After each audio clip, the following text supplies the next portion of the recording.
1,00,000 మంది శివభక్తులతో కలిసి మహారుద్రాక్ష పూజలో పాల్గొనండి. వెంటనే కాల్ చేసి మీ పేరును నమోదు చేసుకోండి. రమ్మగారు చందమామ కథలు అసలు ఎంత బాగుంటున్నాయోనండి. నేను వింటాను కదా ఆల్రెడీ మీతో చేసేటప్పుడు, మళ్ళీ వీడియో రిలీజ్ అయ్యాక మళ్ళీ వింటా, గుర్తొచ్చినప్పుడల్లా వింటూనే ఉంటా. ఎందుకు నాకు అన్ని స్టోరీస్ కన్నా చందమామ ఎందుకు కొంచెం ఎక్కువగా కనెక్ట్ అయినట్టు అనిపిస్తూ ఉంటుంది. పాత కథలు ఇంకా బాగుంటాయి, పురాతన గాథలు తీసుకుంటే ఇంకా బాగుంటాయి. మనం 40, 50, 60s లో కథలు చాలా లైవ్లీగా, అంటే అప్పటికి జీవితాన్ని అద్దం పట్టేలాంటి కథలు అనమాట. మన అమ్మమ్మ గారింట్లో కథల్లాగా అనిపిస్తాయి. అవును, ఒక కథ చెప్దాం తప్పకుండా. 16 అణాల స్నేహం. 16 అణాల తెలుగు అమ్మాయిని విన్నాం, స్నేహాలు కూడా అదే. అంటే ఇప్పుడు మనం మామూలుగా ఇప్పుడు $100 క్వశ్చన్ అంటుంటాం కదా, తెలుగులో అయితే తెలుగు మాటలైతే 16 అణాలు. 16 అణాలు అంటే రూపాయి. ఓకే, 16 అణాలు అంటే 1 రూపీ. పాత రోజుల్లో అణాలు, కానీలు, అర్ధనాలు, దమ్మిడీలు, బేడలు అవి వాడుకునేవాళ్ళు కదా. అప్పటి కాయిన్స్ అవే కదా. ఇప్పుడు మనం పెద్ద అంకెల్లోకి వచ్చేసాం. అవునండి. చారానా అంటే పావలా, ఇలాగే వెళ్తుంది. 8 అణా, 12 అణా, ఆ తర్వాత ఇది 16 అణా అంటే 16 అణాలు. ఒక ఊళ్ళోనట ఒక అమ్మాయి, ఒక పల్లెటూరులో ఒక అమ్మాయి మంచినీళ్ళు తెచ్చుకుంటుందట చెరువు నుంచి.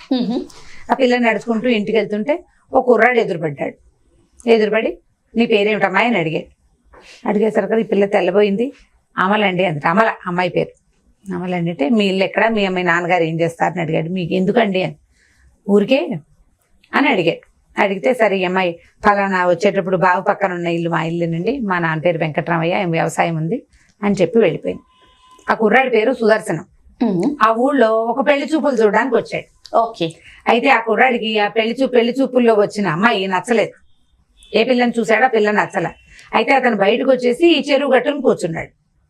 ఒక పిల్ల రావటం, దాన్ని చక్కగా బాగుంది, మంచినీళ్ళు ముంచుకుంది, ఎవరో కనపడిన వాళ్ళని 2 మాటలు మంచిగా పలకరించింది, మాట తీరు అది బాగుంది, ప్లెయిన్ గా ఉంది, పిల్ల అణకువగా ఉన్నట్టు తోచింది. ఈ పిల్లని చేసుకుందాం అనుకున్నాడు. అందుకని మీ ఇల్లు ఎక్కడ, మీ నాన్నగారి పేరేమిటని అడిగాడు. ఇంటికి వెళ్ళిపోయాడు అబ్బాయి. ఈ పిల్ల ఇంటికి వెళ్ళిపోయింది. ఒక వారం 5-6 రోజులు గడిచిన తర్వాత వీళ్ళింటికి ఒక పెళ్లిళ్ళ పేరయ్య వచ్చాడు. ఫలానా పక్క ఊళ్ళో ఒక మూతుబరి రైతు, వాళ్ళకు ఒక పిల్లాడు ఉన్నాడు, మీ అమ్మాయిని చెరువు గట్టు మీద చూసేట, మీ పిల్లని చేసుకుంటామన్నారని అడిగారు. అడిగితే వాళ్ళు మూతుబరులు, బాగా పెద్దవాళ్ళు. ఈ పిల్లకి సవితల్లు ఉంది, అమలకి. నాన్నకి సంబంధం బాగానే ఉంది కానీ సవితల్లి ఒళ్ళు మండిపోయింది, ఇంత మంచి సంబంధం రావటమా దీనికని. ఆవిడ వద్దని శతవిధాల ప్రయత్నం చేసినప్పటికీ తండ్రి మాత్రం పిల్ల వినయం కలిగిన పిల్ల, అందంగా ఉంది పిల్ల, చక్కగా ఉంది చూడడానికి, కళైన పిల్ల, అందగత్తని చెప్పడానికి వీల్లేదు.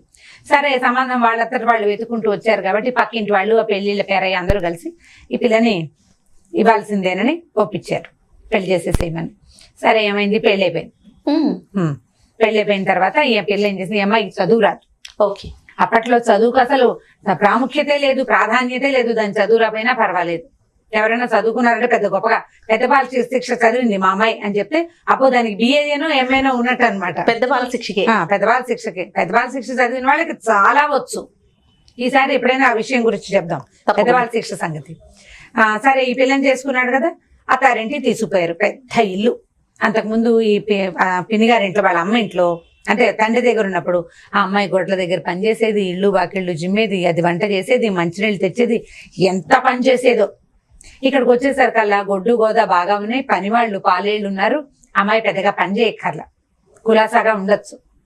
కానీ అమ్మాయికి ఒక 3-4 రోజులుగా పిల్లకి ఏం అర్థమైందంటే మామగారికి తన మొహం గిట్టట్లేదని అర్థమైంది. పెళ్లి చేసుకున్నప్పుడు బాగా ఏదో ఉన్నారు సుమారుగా, ఆయనంత స్నేహంగా ఏం లేడు. ఇప్పట్లో లాగా నాన్నలు పిల్లలు కలగలుపుగా మాట్లాడుకోవటాలు అవి పాతకాలంలో ఉండేవాళ్ళు కాదు. నాన్నలు గంభీరంగా వాళ్ళ పనులు వాళ్ళు చేసుకుంటూ ఉండేవాళ్ళు. పైగా వ్యవసాయాలు అవి ఉంటే ఇప్పుడు బిజీగా ఉంటారు. ఈ అమ్మాయికి ఒక 4-5 రోజులకు అర్థమైంది మామగారు తన పట్ల సుముఖంగా లేడని, అసలు తన పెళ్ళే ఆయనకి ఇష్టం లేదని. అయితే ఏంటంటే ఆయన స్నేహితుడు కూతురుని చూడడానికి ఈ సుదర్శనం ఆ ఊరు వెళ్ళాడు. వెళ్తే ఆ వెళ్ళిన పిల్ల కొంచెం పొగరుగా ఉంది. ఆ అమ్మాయికి అనుకో వినయం లేవని కుర్రాడు ఫీల్ అయ్యాడు. బోల్ డబ్బు ఉంది, ఒకతే పిల్ల, నా స్నేహితుడు కూతురు, కొడుకొద్దన్నాడని ఆయన కోపం. ఈ పేద పిల్లని తెచ్చుకున్నాడు అని చెప్పి కోపం ఆయనకి. కాకపోతే ఆ అబ్బాయి అమ్మని ఒప్పించాడు. వాళ్ళ అమ్మ కూడా అనుకోగా ఉండే పిల్ల కావాలి, అందుకని తల్లి బోటేసింది. వాళ్ళకి ఒకడే పిల్లాడు, దాంతో పెళ్లి కొప్పుకున్నారు. సరే ఏమైంది, కొన్ని రోజులు ఒక 10 రోజులు గడిచాక అమ్మాయి ఏం చేస్తుంటే, ఏమంటే నాకు ఒక స్నేహితుడు ఉన్నాడు, ఈ ఊళ్ళోనే ఉంటాడు, ఆ ఊరి పేరు అమలాపురం. మరి అడ్రస్ అది ఆయన ఎప్పుడో కాగితం రాసి పంపించాడు, నా దగ్గర ఉంది, ఆ కాగితం చూపిస్తాను, ఒకసారి ఆయన చూడాలండి, చాలా సంవత్సరాలు అయిపోయిందని చెప్పింది భర్తకి.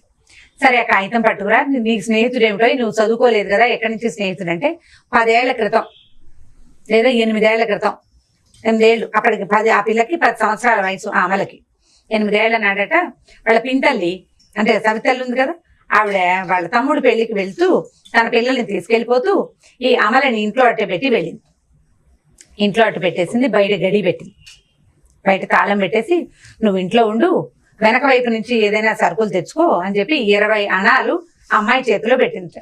15 రోజుల పాటు మేము రాం, ఈ 20 అణాలు ఖర్చుకు వాడుకో అని చెప్పింది. అని చెప్పి వెళ్ళింది. కొన్ని బియ్యము అవి ఏవో తెచ్చింది, ఇంకా కూర నార నెయ్యి పాలు ఏమైనా తెచ్చుకోవాలి కదా. ఈ 20 అణాలు పెట్టుకుని పిల్ల ఒక 2 రోజులు గడిచిందట. ఒక ఆయన ఎవరు ఇదేం చేసింది, తాళం వేసేసింది పిన్ని, బయట రోడ్ల మీద తిరగడానికి వీలు లేదు, మీ పిల్ల రోడ్డు మీద తిరిగిందంటే వచ్చాక తంతుంది, అందుకని ఆ కిటికీ దగ్గర కూర్చుని బయట నడిచే వాళ్ళని చూస్తోందట. చూస్తుంటే ఒక ఆయన ఎవరో పెద్ద మనిషి చక్కగా పంచాయతీ కట్టుకున్నాడు, పెద్దవాడు, చూడ్డానికి మనిషి బాగానే ఉన్నాడు. ఆయన ఈ పక్కనున్న అంతర్వేది తీర్థానికి వెళ్ళాడు, చాలా దూరమే. అక్కడి నుంచి తిరిగి వస్తుండగా ఆయన సంచి పోయింది, రూపాయి లేదు ఆయన దగ్గర, బండికి బాళ్ళకి కూడా ఆయన దగ్గర డబ్బులు లేవు, ఆహారం తినలేదు. ఎవరైనా సహాయం చేయండి, అమలాపురం మా ఊరు వెళ్ళగానే, అమలాపురం అని చెప్పలేదు, మా ఊరు వెళ్ళగానే నేను డబ్బులు పంపిస్తానని అందరినీ అడుగుతున్నాడు. అడుగుతూ ఆయన ఏం చేశాడు, అటు ఇటు తిరుగుతూ వచ్చి వీళ్ళ అరుగు మీద కూర్చున్నట్టు. కూర్చునేసరికల్లా ఏమండి మంచినీళ్ళు తాగుతారా అని అడిగింది కిటికీలోంచి. అడిగేసరికల్లా తాగుతానమ్మా అన్నాడు. అయితే బయట గడి పెట్టుంది, తాళం పెట్టుంది కదా, తాళం చూరులో ఉంది, అది తీయండి అంది. ఇదేమిటమ్మా తాళం వేసి నిన్ను లోపల పెట్టారంటే మా పిన్ని ఇలా చేసిందని చెప్పింది. తాళం తీశాడు. ఈ అమ్మాయి ఏం చేసింది, తాళం దించుకుని ఆయన లోపలికి వచ్చాక అసలు మంచినీళ్ళు ఇచ్చింది. పొద్దున్నే అన్నం వండుకుని, ఏమిటి 2 పూట్లకి ఓ పూటే అన్నం వండుకోమనేది వాళ్ళ పిన్ని. పొద్దున అన్నం వండుకుని, పొద్దున కూర వండుకుని, పొద్దుటి వాటితోటి రాత్రికి తినాలి. ఏం చేసింది, ఆయనకి అన్నం తింటారండి, కొద్దిగా అన్నం ఉంది పొద్దున్న వండుకున్నది నేనంటే, 10 ఏళ్ల పిల్ల తినే అన్నం ఎంత ఉంటుంది, అది మిగిల్చుకున్న అన్నం ఎంత ఉంటుంది. సరే పొద్దున పెట్టుకుని చారు పోసి కాస్త మజ్జిగ చేసి పొద్దున అన్నం వార్చుకుంది, ఆ గంజిలో మజ్జిగ పోసి ఆయనకి అది గంజి తాగడానికి ఇచ్చింది.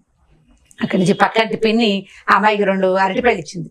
అరటిపళ్ళు కూడా ఆయన చేతికి ఇచ్చి, ఏమండి మీరు నా దగ్గర డబ్బులు ఉన్నాయి, మీరు మీ ఊరు వెళ్ళిపోండి అని చెప్పి డబ్బులు ఇచ్చింది. ఇచ్చేసరికల్లా ఎన్ని ఇచ్చింది అమ్మాయి, 20 అణాలు ఇచ్చింది కదా పిన్ని, 4 అణాలు ఖర్చు అయినాయి, 16 అణాలు ఉన్నాయి ఈ పిల్ల దగ్గర.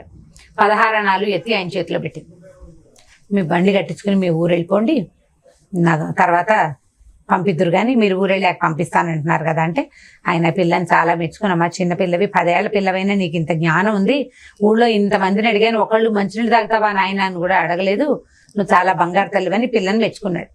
అక్కడి నుంచి ఏమైంది, ఆ డబ్బులు పుచ్చుకుని, అమ్మ మరి నీకు బియ్యానికి ఉంటే రేపటికి బియ్యానికి ఉన్నాయండి, పర్వాలేదు నేను పక్కింటి మామ దగ్గర తెచ్చుకుంటానని చెప్పింది. ఈయన వెళ్ళాక చీకటి పడిపోయింది, ఆయన వెళ్ళేసరికి మళ్ళీ కాసిన బియ్యం వండుకుని తిన్నది, బియ్యం ఉన్నాయి ఇంట్లో. సరే ఈయన వెళ్ళిపోయిన ఆయన ఒక 3వ రోజున ఒక పాలేరు పనివాడు వచ్చి 100 రూపాయలు ఒక పట్టు లంగా పట్టుకొచ్చి ఇచ్చారట.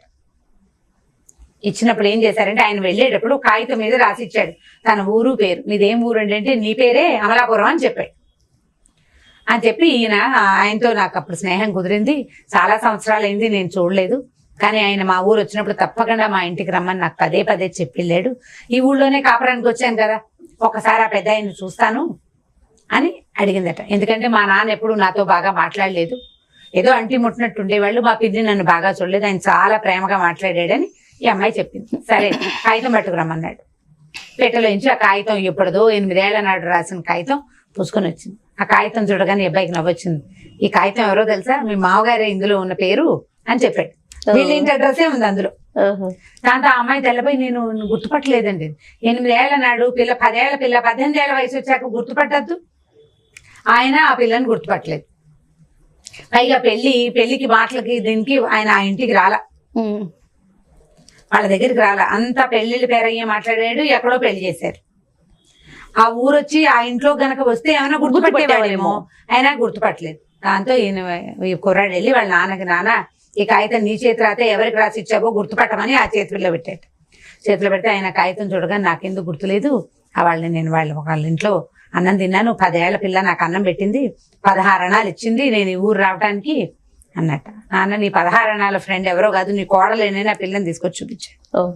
ఇప్పుడు బాగా క్లియర్ గా చూస్తే ఆయనకి కొద్దిగా చిన్నపిల్ల మొహం కనపడింది అనమాట. ఆయన చాలా సంతోషించి భగవంతుడు ఇట్లా చేశాడు, నా 16 అణాల రుణము ఇప్పుడు ఆయన సంపాదించిందంతా కోడల చేతికే కదా వస్తుంది. స్నేహితుడు కూతురుని చేసుకోలేదని నేను కోపంగా ఉన్నాను, కానీ నువ్వు నా స్నేహితురాలనే నా ఇంటికి తెచ్చావని ఆయన సంతోషించాడు. కథ కంచికి మనం ఇంటికి. ఎక్సలెంట్ ఉంది రమ్మగారి స్టోరీ. చిన్న కథ కానీ బాగుంటుంది, చాలా బాగుంది. నేను మొదట్లో చదివిన చందమామలో అనమాట. నా 7th year 2nd class నేను. ఓ అప్పటిది చాలా బాగుందండి. పిల్లలకి చెప్తాను కూడా ఇంట్రెస్టింగ్ అనిపిస్తుంది. ఓకే రమ్ గారు, ఇంకొక స్టోరీతో కలుద్దాం. తప్పకుండా చేయాలి.